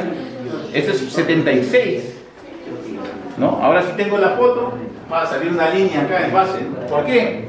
Porque nuestros animales entran, se suben a los muros, se acuestan, se mueven, viene el agua, la lluvia y simplemente se pierden. Eso es lo que hay que proteger, ¿no? Si nosotros tenemos la oportunidad de estar ahí y tenemos la oportunidad de proteger, cuidémonos porque esto, aún así esté destruido, se puede reconstruir, pero ya no es el original, ¿no? Y lo que buscamos es la originalidad. Miren, ese es Pirua, 76. Son fotos de la Universidad de Michigan. Esta es una reconstrucción que hizo un colega en base a la información. Acá todas estas reconstrucciones son digitales. Se puede mejorar, ¿no? Porque los muros no son así, los techos no son así, pero digitalmente se puede reconstruir. Digamos, ahora tenemos la capacidad de hacer eso rápidamente, ¿no? La cancha, ¿no? Esta es la cancha inca. Acá tenemos una cancha, acá hay otra cancha, acá hay otra parte que está todavía bastante arborizada y se debería limpiar, pero bien técnicamente, para encontrar otra cancha. Yo pienso que acá hay otra cancha enterrada, ahora van a ver la foto. Y bueno, y esta es la parte más administrativa. Esta es la plaza, ¿no? Y la calle esta, que es donde se están construyendo las casas modernas, acá debió estar el Ushnu, es el altar, el sitio más importante donde se están haciendo. El Ushnu se llama. Nosotros hemos perdido la costumbre de la palabra Ushnu, ¿no? Así como ustedes decían mocha, ¿conocen la palabra Ushnu? No, porque ya no lo usamos. El Ushnu era el lugar, como el lugar más importante de la iglesia, la que es la sacristía. El Ushnu era el lugar más importante, el espacio más importante de los incas. Ushnu. Entonces, ¿qué tenemos acá? ¿No? Hemos visto en los dibujos, ¿no? cómo se tenía ese perfil, y poco a poco cómo se van cayendo estos muros y se van cerrando las ventanas y se van cerrando, van cayendo, van cayendo los accesos. Esto es lo que hay que proteger. Y lo que yo les comentaba, que acá tenemos un tipo de piedra, una técnica que le llaman, una técnica inca que le llaman tipo celular. O sea que solamente están en los sitios principales incas, ¿no? Esas son las dos casas que están ahí, más los hornacines trapezoidales, ¿no? Los accesos que están siendo tapados. Y este sistema, esta técnica constructiva es una técnica inca compleja, que los incas solo van a construir en sitios importantes. Este es un renderizado, una representación que se puede mejorar de las casas.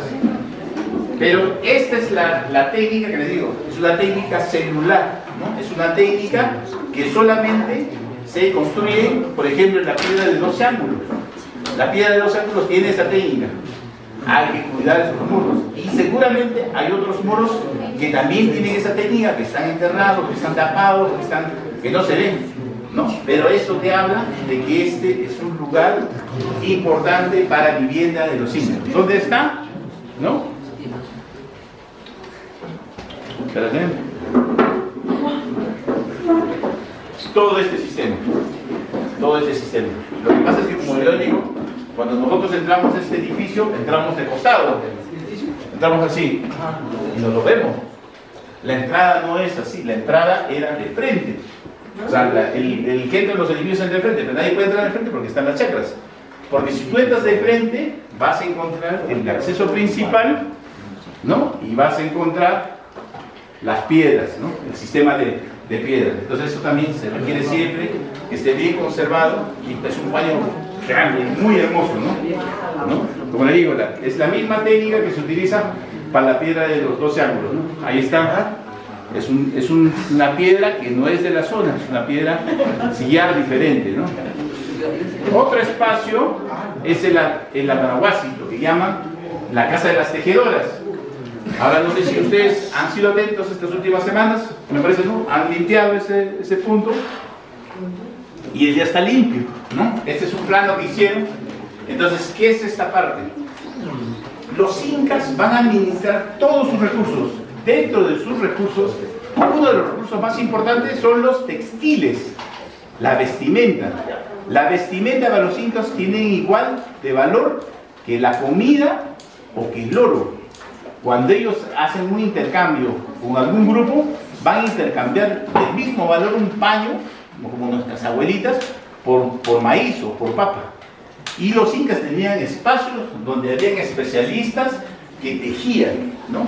Van a utilizar pigmentos, van a hacer textiles de calidad altísima, ¿no? o sea, de textiles incas. Acá no están haciendo textiles sencillos, están haciendo textiles para la élite inca, ¿ok? Y ese es el espacio de Nahuasi que también hay que protegerlo. Cuando vino el doctor Ramiro Matos, hicieron las excavaciones arqueológicas aquí y ellos hicieron la interpretación de cómo se utilizaban estos piedras horadadas que están en el muro con las hornacinas, y era la técnica que están utilizando. Esos son tejedores de acá de Tarma, ¿no? Y esta es una representación de Huamampoma de Ayala. Huamampoma de Ayala en 1600 está representando lo mismo. O sea, y eso es lo que le decía. Cuando llegan los españoles, los incas de Calmatambo no se desaparecen o no mueren. Hay una continuidad, ¿no? Hay una continuidad que es importante entenderla. Este es lo que nosotros conocemos como la casa del Curaca. Miren la foto en 1952. Y esta es una foto que yo tomé actualmente hace unos años. Debe ser hace 10 años. Miren la altura de los muros y miren la altura de lo que quedaron los muros. Y es importante cuidar ese espacio, ¿no? Para protegerlo. Así como salían los primeros grabados de Esquir. ¿Han visto en los grabados de Esquir que también tenía este dibujo? Hay que cuidarlo. Nuevamente, las plazas circulares donde posiblemente está el Lushnu. Ahora, como han visto, hay un sistema de baños. Cuando se dé la oportunidad, y ojalá que ustedes puedan verlo, y se encuentren en esos baños, ahí van a decir, realmente, el licenciado Villegas tenía razón. El baño inca tiene la misma técnica de construcción que tenía el muro que te mostré. Entonces, la técnica celular es la misma técnica que utilizan para los baños. Y hay que buscarlo. Ojalá que Dios lo pueda encontrar, o si no, alguna otra persona de manera científica. Entonces, ¿qué hay más para investigar? ¿No? Según la información que nosotros tenemos, de las crónicas, de los viajeros, de los cronistas, de los amautas locales, de la gente que documentó fotografías y los dibujos. ¿Qué se tiene que investigar? Miren esta fotografía, ¿no? Ojo que esta fotografía está coloreada, pero es un conjunto de estructuras, ¿no? Que están perdidas, ¿no? Que están debajo de los campos de cultivo, que habría que buscar. Por ejemplo, este burro largo, no sé dónde está. O sea, hay que ir a campo y buscar poco a poco, buscar los perfiles y tratar de ubicarlos, ¿no? Para saber qué pasa. Esta foto, 1552, miren la característica que tiene, ¿no? ¿Sí se ubican, cierto? Sí. Acá está lo que yo llamo cancha, ¿no? Y esta es la callecita por donde van subiendo. Miren, no hay casas. No hay casas, todo está libre. Esta es la casa del Curaca, la que habíamos visto de la ventana, del acceso trapezoidal, la ventana, 52. ¿No? Y bueno, los cultivos de eucalipto. Esta estructura está al final de las colcas. Las colcas restauradas, rectangulares, las colcas circulares, un poco más arriba hay como una especie de arquitectura. Esto también requiere investigación. Yo creo que es un espacio interesante y no tiene nombre, se le ha perdido, pero debe haber sido un punto de control, ¿no? Esta foto ya es más actual, ¿no? Ese es el 76, ya van apareciendo, ¿no? Algunas casas, ¿no? Y van ampliándose los campos de cultivo. Tarmatambo, esta parte alta no era una zona de cultivo, era una zona de viviendas. ¿El cultivo dónde estaba? Abajo, ¿no? Entonces nosotros por esta expansión, por la necesidad de campos de cultivo, estamos utilizando y utilizamos, pero no está diseñada Tarmatambo, no ha estado diseñado para campos de cultivo. Es por eso que los cultivos que hay ahí, ustedes deben saber más ahí, ¿qué se cultiva o qué siembran ahí? Siembran a veces cosas que no tienen mucha potencia, porque abajo ¿qué hay? Piedra.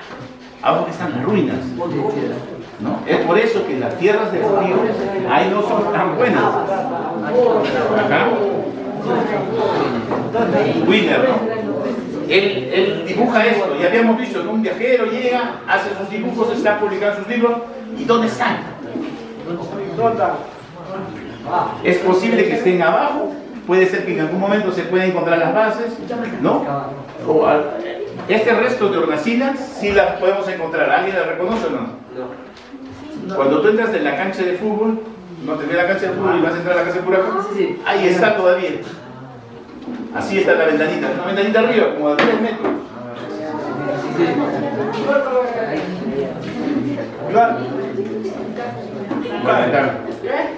Otra vez, ¿no? No, esa es la casa del Curaca. Esta es otra casa que se parece a la casa del Curaca, que también está desaparecida. Pero miren el detalle aquí, y seguramente ustedes lo van a buscar. Ojalá que cuando vayan lo puedan encontrar. Las puertas trapezoidal tiene piedras labradas. De la misma, es una piedra sillar diferente. ¿Sí? ¿Están viendo? Pero cuando vayan a campo, lo ubiquen y me avisen. Esta es una foto 76 de la cancha. Igual, la gente siempre cultivaba. Esto ha sido restaurado, los muros ya están más grandes. ¿Se dan cuenta? ¿No? Han reconstruido las dos nacidas, pero esta era la foto del 76. ¿No? Esta es una foto que, por ejemplo, ahora la tecnología te permite hacer estas cosas, ¿no? Las fotos antes que eran blanco y negro nos permite colorear. Esta es una foto de Max Uhle, que es más o menos en 1910. ¿Sí? Y mira lo que nos muestra Uhle, porque todas las fotos que vienen son de Uhle. Acá atrás vemos algunas estructuras todavía. Seguimos con la fotografía. Este también es Max Uhle. Yo pregunto, ¿dónde está esto? Yo te respondo. Cuando hicieron la ampliación de la cancha de fútbol, todos han derrumbado. Creo que lo han volado. Ojalá que no, pero yo creo que está ahí. El problema es a veces que no todas las fotos muestran. O sea, para hacer el estudio que quiero hacer es ir a ver qué cosa hay atrás,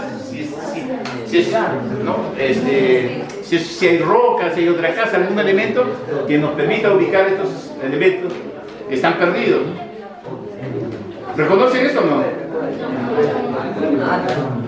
Un poco de colores.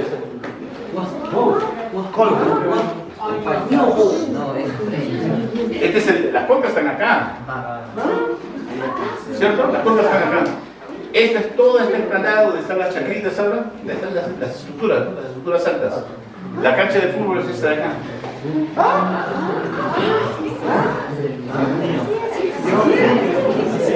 ¿Reconocen el cerro que está al frente o no? Sí. Ya, ¿dónde está la cancha de fútbol? Y miren el conjunto que la foto que les había mostrado de Wiener, ¿no? Ellos se paran arriba en San Juan Pata, ahí donde está la placita de San Juan Pata, y de ahí están tomando la foto. De ahí están dibujando, ¿no? Y ahí se ve en primer plano toda la pila de estructura del primer. Y los muros son de 4 o 5 metros de alto, ¿no? Y ahora, si no me dicen dónde está esto, ya tenemos problemas. Este es de 1910 también. Ya no está para atrás. Esa es la de todo el estadio. Del estadio, ¿no? Acá vamos a ver a colores porque uno entra al estadio, entra para acá y entra a la cancha. Estos muros se han caído, están abajito. Esto todavía, mira la hornacina que ves la que habían dibujado. Y queda un pedacito. ¿Cuánto tiempo va a quedar eso? O sea, ¿cuántos años más de vida le damos? Silencio, que viene lo mejor. Pongan silencio. Vamos a ver. Esta es una foto que toman, yo creo que es dentro de la cancha. Okay, no le puse los colores. ¿Dónde es esa foto? Chacra. ¿Qué siembra? Laurel siembra. ¿Qué es La capilla. Entonces, ¿esto qué es? La subida. La subida de la bajada.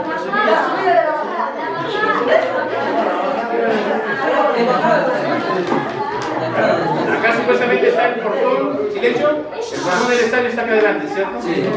¿Esto cómo está? Todas las casas.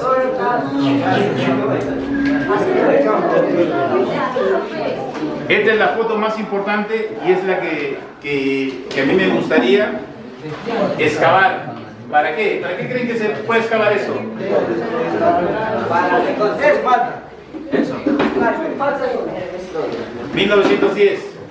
Cuando hicieron la cancha de fútbol aplanaron. Yo creo que ojalá en la construcción de la cancha haya cubierto todas esas estructuras, ¿no? Y aparentemente la cancha de fútbol termina y hay un muro y arriba hay una terraza.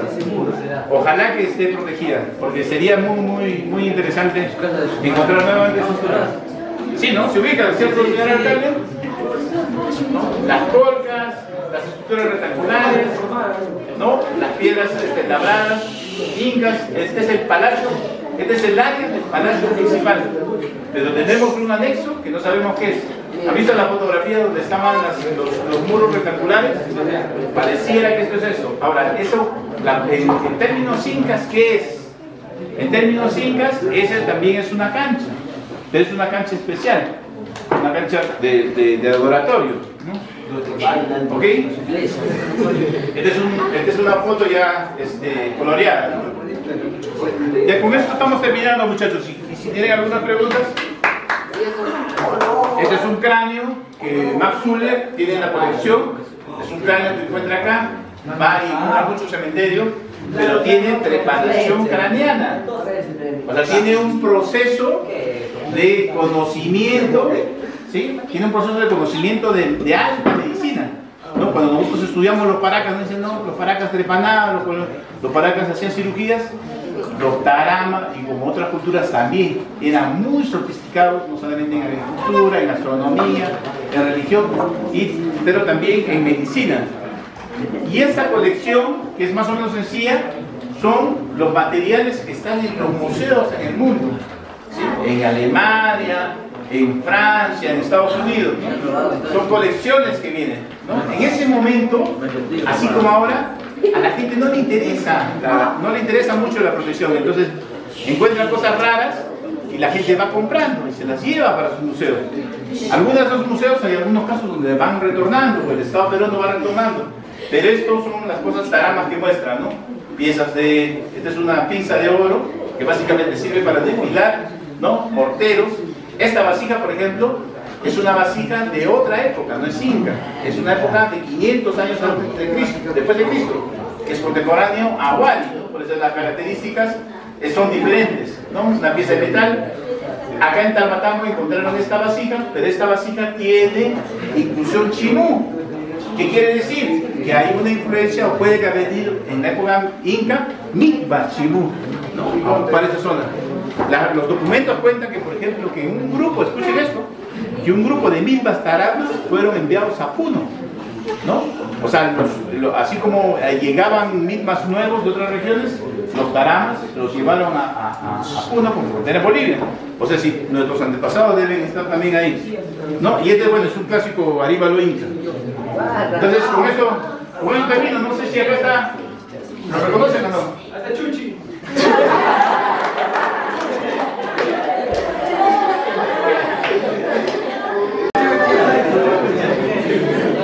Miren, muchachos,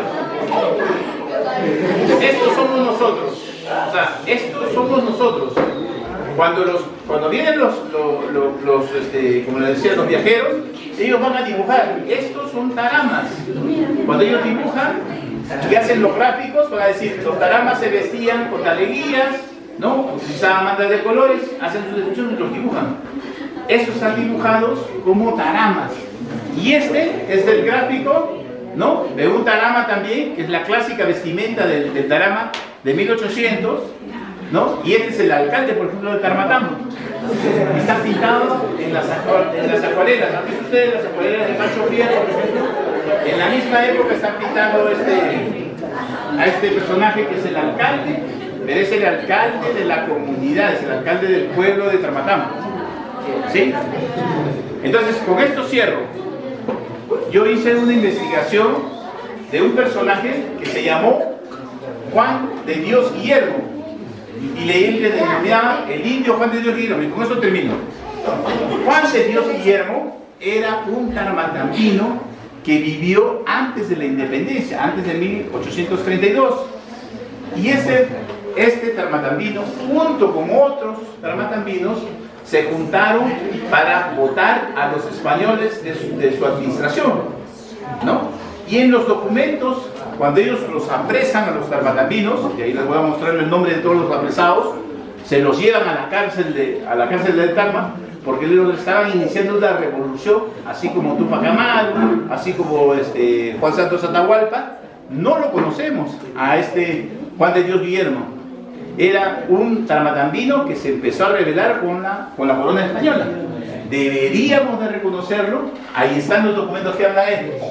Entonces, cuando los españoles los apresan, ¿no? Ya todos nosotros, Juan de Dios Guillermo y toda la gente que apresan, hombres, mujeres, niños, jóvenes, para que empiecen a confesar y cuenten qué ha pasado, ellos van contando, ¿no? Van contando y todo se va escribiendo, ¿no? Todo lo que cuentan se va escribiendo, y eso es lo que nosotros obtenemos. ¿Qué dice? Dice, un informante cuenta sobre Rodríguez y Hierro. Rodríguez y Hierro eran dos peruanos de esa época que llegaron a Tarmatambo. Dice que ellos dos sugestionaron a los indios de Tarmatambo con la promesa de la proximidad de Castelli, o el Inca Castelli. Castelli era un militar argentino que vino antes que llegara San Martín. Cuando llega San Martín, llegan antes digamos, la inteligencia del ejército para saber cómo estaba el territorio, ¿no? Está San Martín, ataca Álvarez de Arenales, pero antes de Álvarez de Arenales está Castelli, que tampoco lo conocemos en la historia. Entonces, a un tarmatambino lo están interrogando, ¿no? Entonces dice, ¿no?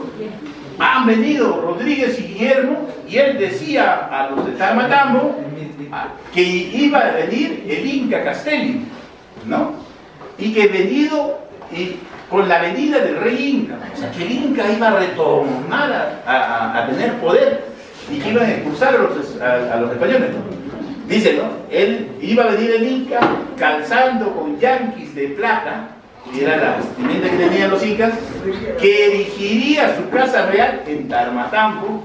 O sea que ya era su casa, pero iba a retomar el puesto, digamos, era el palacio donde iba a retomar, y cuál debería recibir bailando a la moda de los chimos antiguos, ¿no?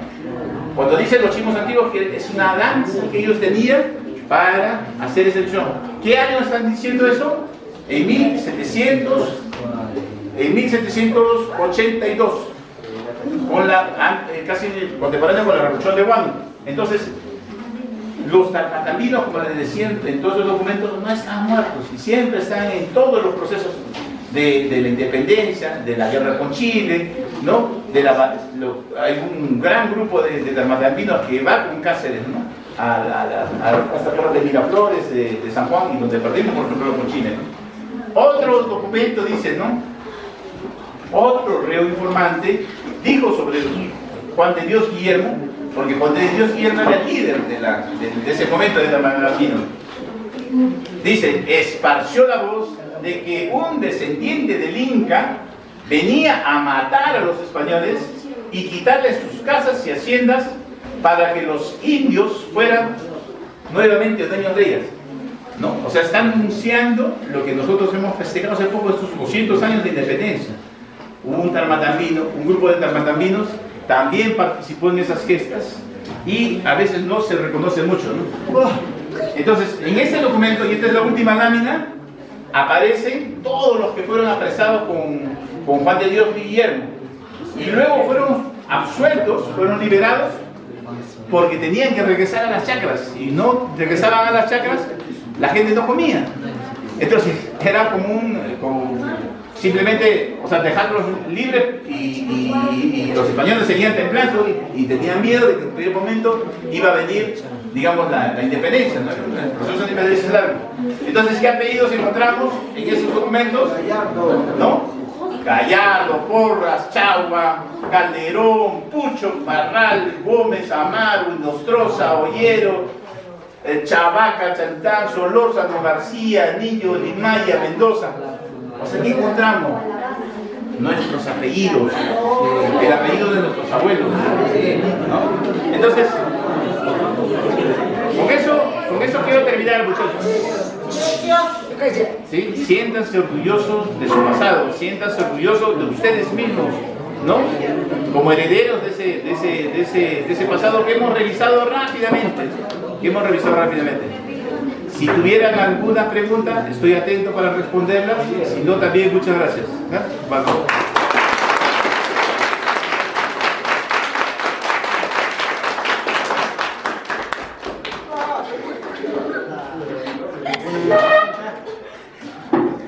Entonces, creo que la exposición ha sido bien amplia, ha sido bien clara, y algunos puntos a resaltar es lo siguiente, muchachos. Como bien dice el doctor, ¿quiénes son los únicos que van a cuidar este patrimonio que tenemos? Somos nosotros, no hay nadie más. Ustedes han visto en la fotografía de ese muro tan delgadito, ¿no? Ese muro tan delgadito que tiene ahí una ornamenta muy especial. Fíjese prácticamente, señor alcalde, ¿no? Ese muro está para empujarlo un poquito y se cae, ¿no? Si es necesario, incluso hasta se debería acercar, como hacen en Machu Picchu, ¿listo? Está cercado, porque hasta algún, disculpe la palabra, ¿no? Hasta un enfermo, un loco, lo empuja, lo pinta y se malogra. ¿Qué pasó acá con Guaricolca, si no me equivoco, el año pasado? Ellos están bien orgullosos de sus pinturas rupestres. Fueron un grupo de visitantes y empezaron a pintar sobre esas pinturas rupestres de no sé cuántos siglos de antigüedad. ¿Por qué? Porque somos tan ingenuos, ¿no? Dejamos que los turistas vengan como si nada y nadie cuida quién entra, quién sale. Estamos advirtiendo, si nadie hace acá también por Tamatamo o algo, van a empezar así a caerse los muros, van a romperse algunos ornamentas y tenemos que ver la manera nosotros de protegerla, ¿ya? Creo que ese es el principal aprendizaje que tenemos el día de hoy y esperemos que, como dice el doctor, podamos ir encontrando, miren, muchos restos. Así empezó la investigación en Machu Picchu. Al inicio no se encontraba nada, poquito a poquito, desenterrando. Fíjense cómo ahora es una maravilla del mundo en la que todos tienen que pagar por esos accesos. Igual sería muy importante que pase con Tamatamo, que se haga toda una reconstrucción especial y ya pues el ingreso sea bien cuidadoso, bien controlado, porque si no el patrimonio se va a perder, ¿ya? Estamos orgullosos, como dicen, ¿no? Cuando se habla de la historia de Tarma, ojo, la historia de Tarma, como que ha mencionado el doctor, cuando los cronistas hablaban de Tarma, no hablaban de la Tarma que nosotros conocemos que está abajo, sino de acá. Cuando hablaban de Tarma era acá, o sea, el origen de Tarma está acá en Tamatamo. Siéntanse orgullosos de eso. Cuando alguien diga de dónde surgió Tarma, acá surgió Tarma, ¿ya? En Tamatamo. Entonces, por eso es que viene él. ¿Por qué viene él acá a exponernos? Porque nosotros somos los únicos que tenemos que cuidar y revalorar ese patrimonio cultural. Bien, nuevamente, en forma ordenada, nos vamos a ir retirando con un fuerte voto de aplauso.